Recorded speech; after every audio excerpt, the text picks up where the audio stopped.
Hey, how you doing today? Got a question for you. Do you know how to keep your marriage pure?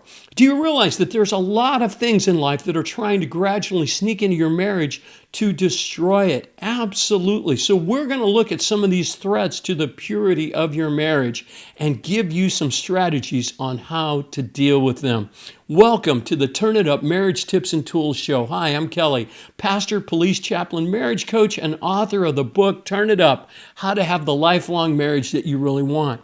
This is part of a series I'm doing called The Hidden Marriage Tips from Jesus. You see, Jesus gave us a lot of marriage advice in his teaching. Some of it was very direct, as he speaks directly to married couples. Some of it, though, is indirect. So we're going to take his teaching and apply it to having a great marriage. And that's because God wants your marriage to be successful. He wants it to be blessed. He wants it to last the entire lifetime. He wants it to be great. And so when we follow the things in his word about marriage and apply them to our lives and our marriages, then we know that God's blessing is going to be upon us. Now, what we're looking at is the Beatitudes in Matthew chapter 5. Those are the blessed are statements that begin the Sermon on the Mount. So in another recording, we looked at blessed are the poor in spirit. We looked at blessed are those who mourn. We looked at blessed are the meek, okay, which really means gentle. Now, meek is one of those, meek means weak. No, it doesn't. It's gentleness and strength. And these are great marriage tips that I think you'll find very, very helpful. Today, we're going to be looking at Matthew 5:8, which says, "Blessed are the pure in heart, for they will see God." So what is the marriage tip here? It's to keep your marriage pure. Okay, so your marriage started out pure, but maybe there's been some things, or there might be some things that could contaminate it, that could damage it, that could destroy it. Hebrews 13:4 says, "Marriage should be honored by all, and the marriage bed kept pure, for God will judge the adulterer and the sexually immoral." So you may say, "Hey, Pastor Kelly, our marriage didn't start out pure. How can we have it pure now?" Well, let me tell you, when you confess your sin, you know what happens? Jesus forgives you.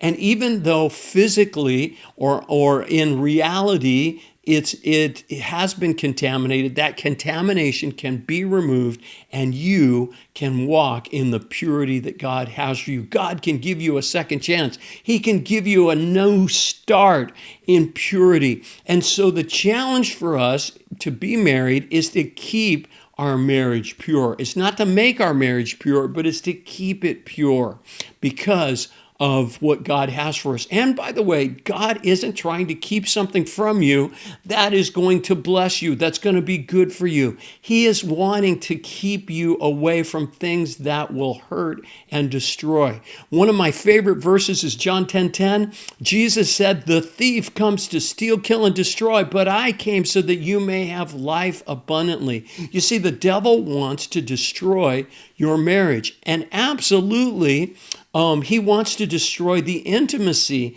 that God wants to bless you with in your marriage, that closeness between you and your spouse, your husband or your wife, the sexual intimacy, the emotional intimacy, the oneness that God wants to create. So the devil wants to destroy that, but God wants to restore it and heal it, and that you would walk in his best and in the abundant life that he has for you. So if you look up the word pure, one of the definitions is that it is free from contamination and defilement. For example, if you want to have pure gold, what is gold? Pure gold is gold that doesn't have any impurities or dirt in it. If you travel to another country, you want to make sure you're drinking pure or clean water. Pure water or clean water is drinkable, and it doesn't have the bugs and parasites contaminating it that can make you sick. Even though you can't see it, it looks clean, but it's not clean. It's full of these microscopic little things that, yeah, believe me, I've had that happen to me. So you got to be really careful about the water you drink. You want to make sure it's pure. So here are some of the things that can contaminate your marriage. One is inappropriate intimacy with another person. Really what this is allowing yourself to get close to another person other than your husband or wife. This includes a sexual relationship with someone other than your spouse, but it can also include an emotional intimacy with someone. You see, it's not just a sexual affair that's inappropriate, but it's the closeness that you might establish or the emotional intimacy with someone other than your husband or your wife. That is going to contaminate and destroy your marriage. Another thing, though, is anything that can fill your heart and mind with lustful thoughts. What is lust? Lust is desiring something for your own selfish and also sinful pleasure. What's wrong with pornography is the fact that you're looking at someone and you're only thinking about using that person's body to gratify your own sexual desires. So now, this could be, by the way, things that seem innocent, like movies or TV shows or videos or books or websites, even some social media posts. But if it's contaminating your heart, if it's putting something in your heart that's causing lustful thoughts and helping, I'm saying contributing to you struggling with lust, okay, then that is contamination. Now, so it could be innocent things, but it could be also pornography, things that are not innocent at all. And you know you shouldn't be looking at it, but you're doing it anyways. Wrong priorities, though, is another thing that can contaminate your marriage. What do I mean by this?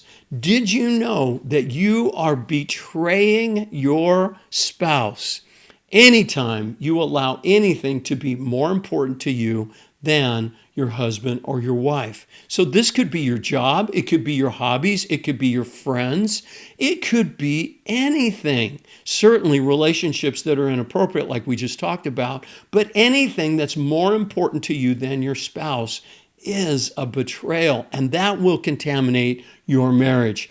The fourth thing, the last thing that I think is hugely contaminating is angry and hurtful words. So if your spouse offends you or hurts you or does something wrong that makes you angry, don't lash out in anger and attack them, because what is that doing? It is contaminating. It's bringing dirt into your marriage relationship. I had a wife tell me one time in one of my marriage coaching calls, I don't know if I can stay married to my husband.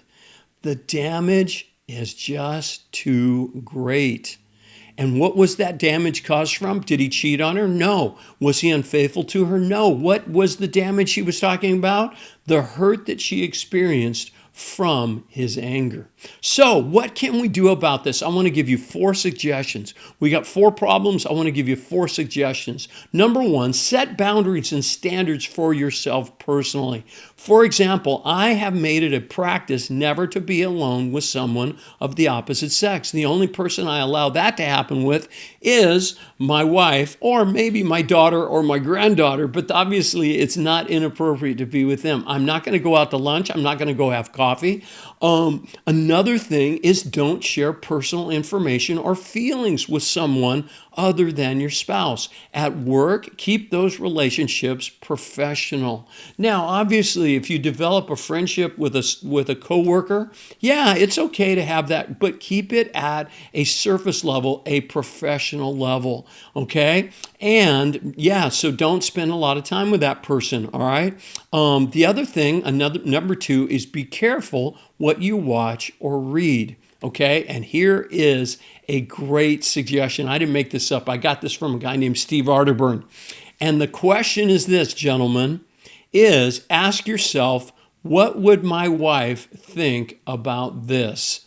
What would my wife think about this? Would she be okay with me looking at this website? Would she be okay with me reading this post that's very sexually explicit? Would she be okay with me watching this movie? I mean, watch it with her. And if she's okay with it, well then, don't worry about it. But be careful what you watch or read and put a guard on it. There are tools that you can put on your phone and on your computer that will keep you from certain websites, okay? Or there's one I heard about it. I'm sorry I don't know the name, but I love this. There is a tool, because a guy told me about it, and he put it on his computer, and anytime he would go to any kind of pornographic website, not only would it not let him do that, it would send an email to a friend of his. hey, this guy's looking or trying to look at this website. So it would rat you out. I just thought that's brilliant. And he voluntarily put that on his computer. Why? Because he was committed to the purity that God wanted him to live in.